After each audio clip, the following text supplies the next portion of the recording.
sore. Nah, jadi gimana tadi soalnya? Ada kendala atau ada masalah dengan motivasional atau gimana? Nggak ada. Terus ini udah makan belum? Udah pernah makan? Udah ya. Tadi sebelum kita masuk nih, aku mau nanya dulu. Kalian tadi makan lauknya apa? Ayam. Ayamnya ada apa ya? Boleh rendang? Direndang. Nah, kalau direndang itu kira-kira butuhnya apa? Rempah-rempah kan? Iya. Nah, nih, setahu kalian rempah-rempah yang ada di Indonesia itu apa aja? Setahu kalian? Apa aja? Hah? Lada hitam satu. Terus ada lagi? Yang kalian tahu? Kalau cengkeh kira-kira rempah-rempah tidak? Iya. Ya, cengkeh. Terus apa lagi? Setahu kalian? Hah? Ini kayu manis, rempah-rempah kan? Nah, jadi itu merupakan rempah-rempah. Nah, materi kita saat ini itu adalah jalur rempah. Kalian tahu nggak? Ternyata jalur rempah ini bisa mempengaruhi jalurnya pusat perdagangan di dunia. Kenapa bisa, Bang? Karena rempah-rempah itu merupakan jalur rempah ini merupakan jalur lintas perdagangan internasional yang memusatkan Nusantara sebagai titik pusat perdagangan. Nah, apa tadi jalur rempah? Jalur perdagangan internasional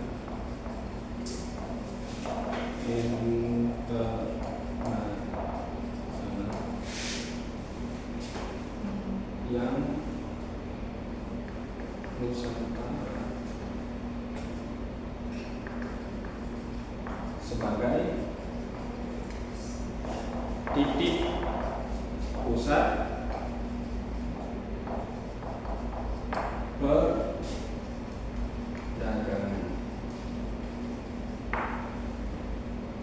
Rempah-rempah ini penting nggak menurut kalian? Penting. Kenapa? Untuk kebutuhan sehari. Kira-kira rempah-rempah ini emang cuma buat bahan makanan aja atau buat bumbu saja? Kira-kira ada nggak yang tahu yang lain selain buat bumbu masakan? Nah, itu apa? Obat, iya satu. Lagi ada lagi? Yang paling pentingnya itu dijadikan sebagai pengawet makanan.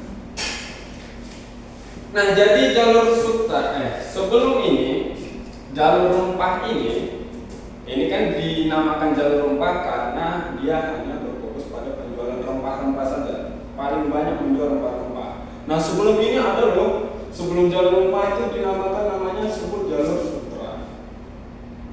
Nah, jadi di jalur sutra itu gitu juga kayak rempah, hanya berfokus pada penjualan sutra.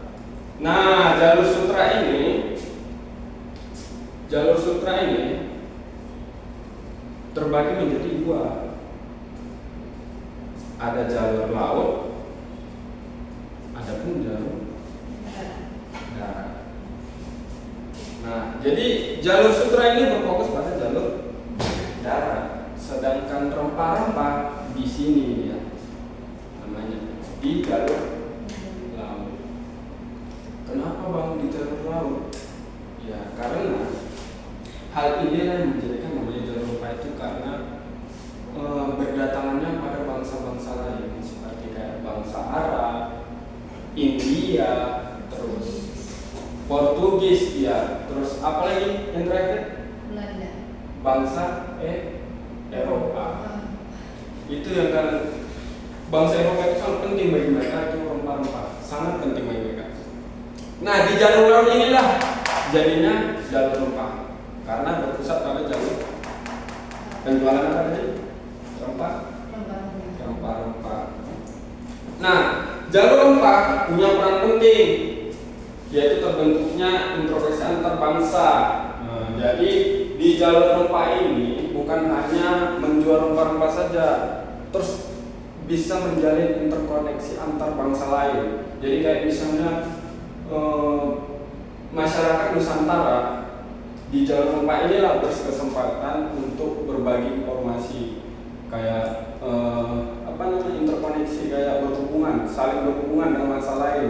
Itu tadi kayak bangsa Arab, Eropa, India, Portugis. Nah, di jalur rempah inilah terjadinya itu. Bukan hanya sekedar transaksi jual beli saja, tapi saling menjalin hubungan. Nah, itu dia. Nah, setelah itu, di sampai sini di jalur rempah ini, kira-kira ada nggak yang mau ditanyakan sebelum kita lanjut? Ada nggak mau yang ditanyakan? Misalnya, bang, jalur rempah-rempah itu cuma ada di Nusantara ya? Iya, karena rempah hanya terdapat di Pulau Nusantara aja, di bagian Nusantara aja. Makanya itu bangsa-bangsa lain saling berlomba-lomba untuk datang ke Nusantara untuk mencari ini dia, rempah-rempah. Karena rempah-rempah ini sangat berperan penting dalam kehidupan sehari-hari pada masa itu. Makanya jalur rempah ini berpusat pada Nusantara, menjadi pusat perdagangan internasional. Nah, oke, sampai sini ada yang mau ditanyakan nggak?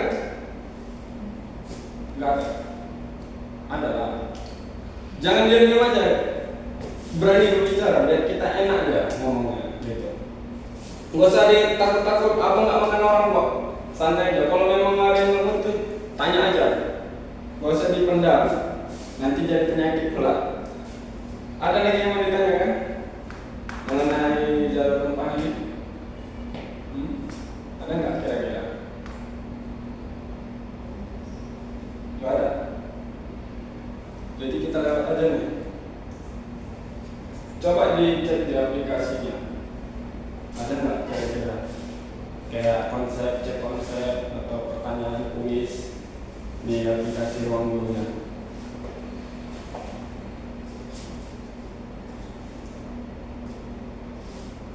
Ada?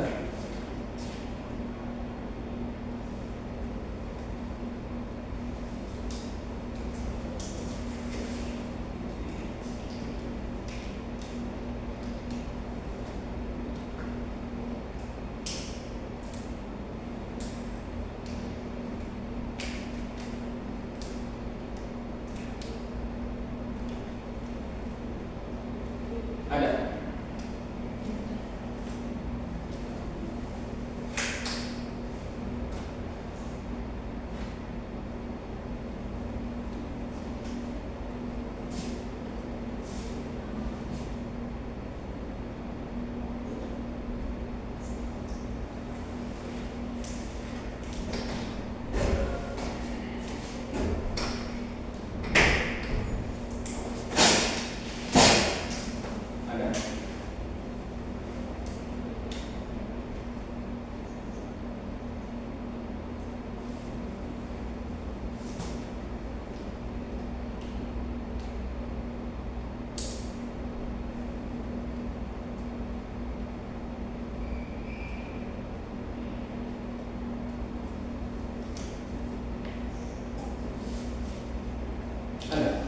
Nggak ada. Oke, kita lanjut saja. Nah, di jalur rempah ini tadi, perhatikan, yaitu jalur perdagangan internasional Nusantara sebagai titik pusat perdagangan. Nah, jadi jalur rempah ini bisa menggabungkan antara bumi barat dengan bumi timur. Dengan adanya jalur rempah ini, disitulah gabungan antara bangsa barat dan bangsa timur. Terjadilah interkoneksi tadi yang kita bilang tadi kan, yaitu jalur rempah punya peran penting yang itu terbentuknya interkoneksi antar bangsa. Contohnya tadi bangsa apa aja? Bangsa apa aja tadi? Ayo, bangsa apa aja tadi? Eropa, terus apa? Arab, terus India, terus satu lagi tadi apa? Portugis. Ya, siapa namanya? Siapa? Jessica. Ini yang laki-laki siapa namanya? Kevin. Siapa?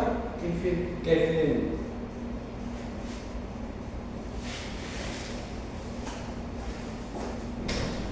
Nah, jadi itulah tadi mengenai jalur rempah. Nah, sampai sini ada yang mau ditanyakan? Enggak ada. Nanti kalau kita lanjut, soal belum ada kan?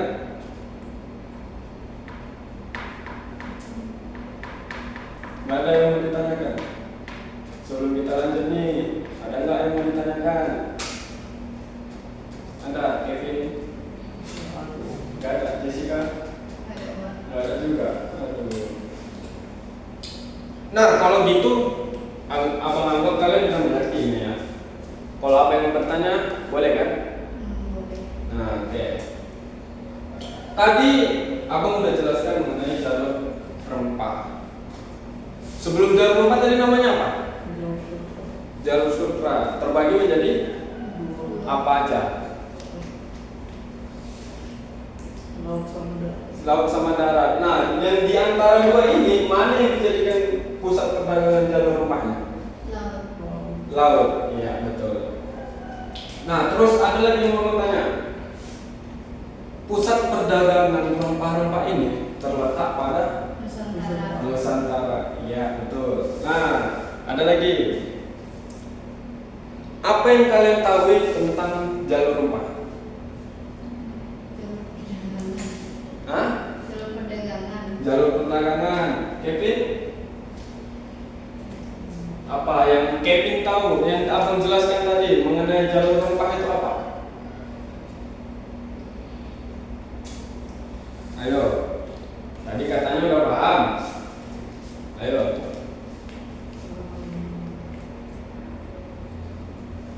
Tempat berkomunikasi antara rakyat Nusantara dengan negara lain. Bangsa lain. Iya, betul, Kevin. Nah, jadi jalur rempah ini tadi bisa kita simpulkan yaitu jalur perdagangan internasional Nusantara sebagai titik pusat perdagangannya. Nah, itu tadi sebelumnya ada namanya jalur sutra. Nah, jalur sutra itu adalah Jalur perdagangan sutra. iya, jalur perdagangan yang memperjualbelikan isu Sutra. sutra. Nah, terbagi menjadi dua, laut dan darat. Nah, jadi yang laut ini merupakan apa tadi? Rempah. Nah, terus jalur rempah tadi bukan hanya berfokus pada kegiatan transaksi saja, namun ada namanya. Akan tetapi bisa juga interkoneksi antar bangsa lain. Contohnya tadi kayak masyarakat Nusantara berhubungan interkoneksi dengan bangsa lain seperti Eropa, Arab, India, Portugis dan lain sebagainya. Nah, selanjutnya itu ada materi kedua, penguasaan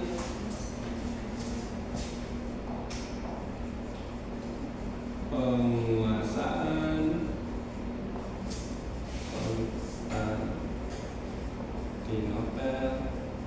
Nanti coba dicek-cek ya aplikasi Ruang Gurunya, mana tahu udah keluar cek konsep kuis-kuisnya, langsung bisa dikerjakan. Nanti kabarin aja bang udah keluar ya Konstantinopel oleh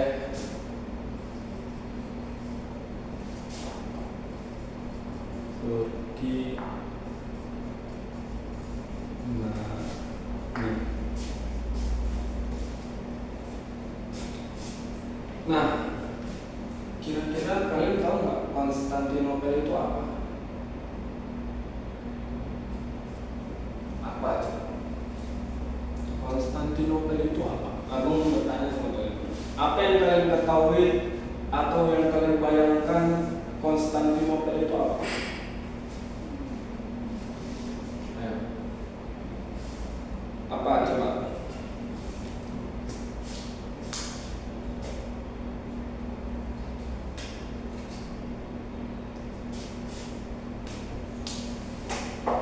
Ada yang tahu?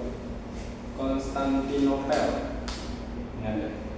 Nah, Konstantinopel itu adalah kota penting yang menghubungkan antara Eropa dengan Asia dan menjadi pusat perdagangan dan kekuasaan. Jadi Konstantinopel itu sebuah kota yang penting yang berhubungan Eropa dengan Asia dan menjadi pusat perdagangan dan kekuasaan.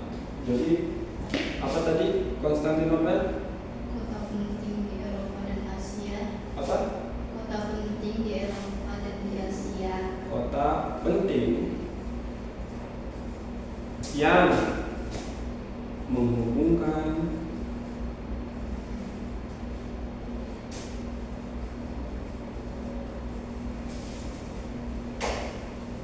bangsa Eropa dan Asia, juga menjadi pusat perdagangan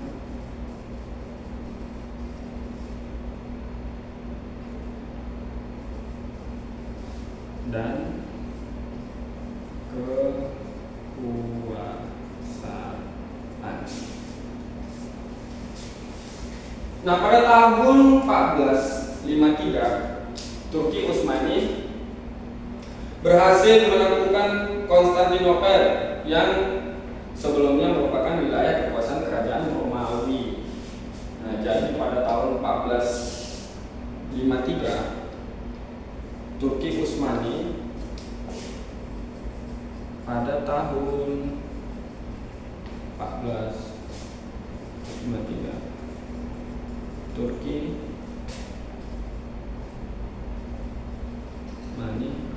berhasil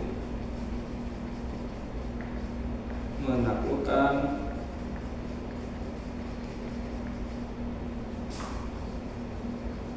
Konstantinopel dari bangsa Romawi. Nah, jadi sebelum itu tadi Konstantinopel itu apa? Kota penting yang menghubungkan antara bangsa Eropa dengan bangsa Asia, juga menjadi pusat perdagangan dan kekuasaan. Nah, pada tahun berapa sih Utsmani menaklukkan Konstantinopel? 1453. Nah, Sultan Muhammad Al-Fatih itu merupakan sultan di Konstantinopel. Penguasa Konstantinopel pada saat itu menutup kota pembukaan pelabuhan di mana itu? Istanbul bagi para pedagang Eropa. Jadi dengan sultan ini menutup pelabuhan di Istanbul ini, pedagang Eropa mengalami kesulitan dalam menerima rempah-rempah dari Asia. Nah, apa yang terjadi kira-kira sehingga sultan itu menutup pelabuhan itu? Apa yang kira-kira terjadi di kota Konstantinopel ini? Kok bangkrut? Ayo, apa? Bangkrut bisa. Ayo, apa ini? Karena tadi pedagang Asia ini susah ini masuk ke Konstantinopel gara-gara pelabuhannya ditutup oleh Sultan si Al-Fatih tadi. Nah, itu akan terjadinya rempah-rempah tadi yang sangat penting nih bagi bangsa Eropa tadi itu sulit didapatkan atau langka. Adapun dia itu menjadi melonjak tinggi harganya, menjadi mahal karena pelabuhan tadi ditutup oleh Sultan Al-Fatih.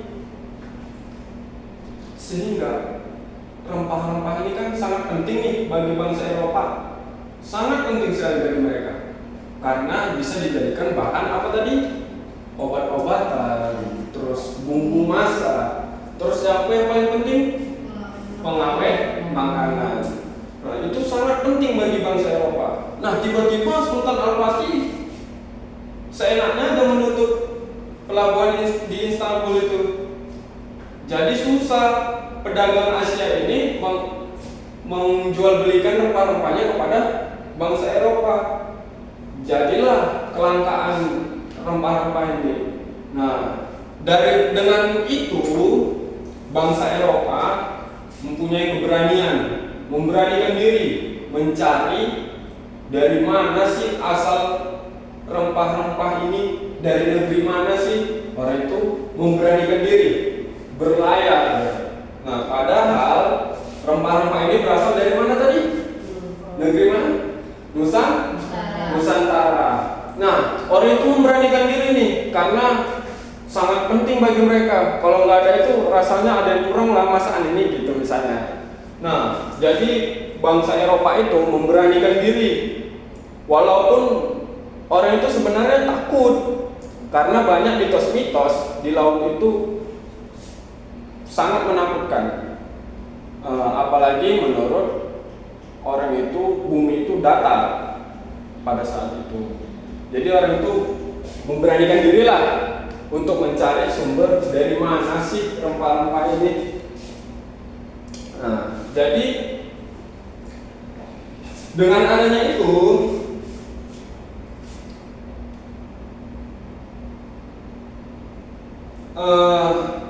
penguasaan Konstantinopel oleh Turki ini dapat kita simpulkan yaitu kota penting yang menghubungkan bangsa Eropa dan bangsa Asia, juga menjadi pusat perdagangan dan kekuasaan. Nah, tadi Sultan Al-Fatih menutup nih, tadi nih kan katanya tadi pusat perdagangan nih kan. Nah, ditutup dia apanya tadi? Pelabuhan Istanbul ya. Nah, jadi bangsa Asia tidak bisa memasukkan barangnya, menjual belikan rempah-rempahnya kepada bangsa Eropa tadi. Nah, terjadilah rempah-rempah itu sangat sulit didapatkan di Konstantinopel, sangat langka. Bahkan kalau ada pun harganya pasti mahal. Nah, dengan demikian bangsa Eropa memberanikan diri tadi untuk mencari dari mana asal rempah-rempah ini, dari negeri mana, gitu. Walaupun mereka merasa takut dengan mitos-mitos yang ada di laut sana, mereka tetap memberanikan diri untuk mencari dari mana asal rempah-rempah ini. Nah, dari sini materi ini ada nggak yang kalian tanyakan? Ada yang kalian kurang ngerti nggak kira-kira? Nah, ada yang mau ditanyakan?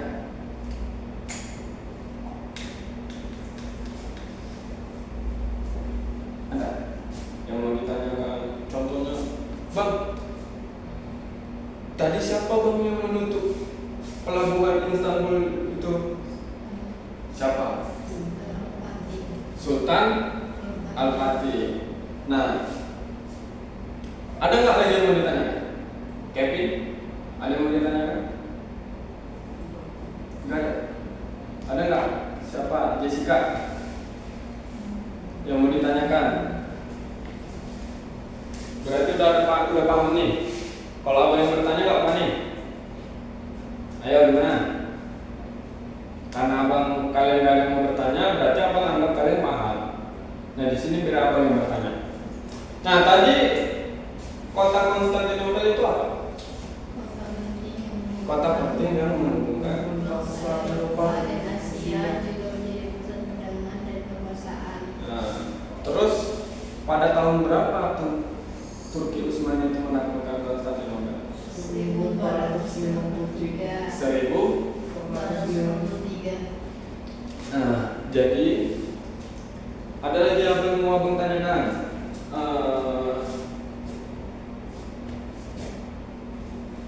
Apa yang terjadi ketika Sultan Al-Fatih menutup pelabuhan Istanbul di Istanbul itu?